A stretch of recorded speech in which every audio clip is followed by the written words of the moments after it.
ಪರಿಷತ್ ಉಪಸಭಾಪತಿಯಾಗಿ ಉಮಾಶ್ರೀ ಆಯ್ಕೆ. ಸಚಿವ ಸ್ಥಾನ ರೇಸ್ನಲ್ಲಿದ್ದ ಕಾಂಗ್ರೆಸ್ ಎಂಎಲ್ಸಿ ಸಲೀಂ ಅಹಮದ್ ಸೇರಿದಂತೆ ಛಲವಾದಿ ನಾರಾಯಣಸ್ವಾಮಿ ಅಭಿನಂದನೆ. ಚಾಮರಾಜನಗರ ಹನೂರಿನಲ್ಲಿ ಎನ್ಕೌಂಟರ್ ಕೇಸ್. ಸತ್ಯ ಶೋಧನಾ ಸಮಿತಿ ರಚಿಸಿದ ಸಿಎಂ. 3 ಸಾವಿನ ಬಗ್ಗೆ ರಿಪೋರ್ಟ್ ನೀಡುವಂತೆ ಸೂಚನೆ.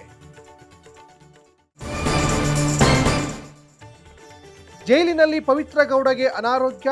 ಲೋ ಬಿಪಿ ಜ್ವರದಿಂದ ಬಳಲುತ್ತಿರುವ ಆರೋಪಿ ವಿಚಾರಣೆಗೆ ಗೈರು. ಆಸ್ಪತ್ರೆಯಲ್ಲೇ ಚಿಕಿತ್ಸೆ ಪಡಿತಾ ಇದ್ದೇವೆ ಎಂದ ಸಿಬ್ಬಂದಿ.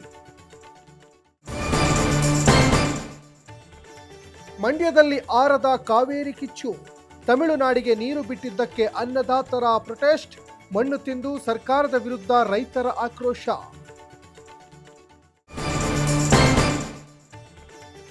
ಸಚಿವ ಸ್ಥಾನಕ್ಕೆ ನಾಗೇಂದ್ರ ರಾಜೀನಾಮೆಗೆ ಒತ್ತಾಯ. ಮಂಡ್ಯದಲ್ಲಿ ಭುಗಿಲೆದ್ದ ಆಕ್ರೋಶ. ಲೂಟಿಕೋರ ರಿಸೈನ್ ಮಾಡಬೇಕು ಅಂತ ಆಗ್ರಹ.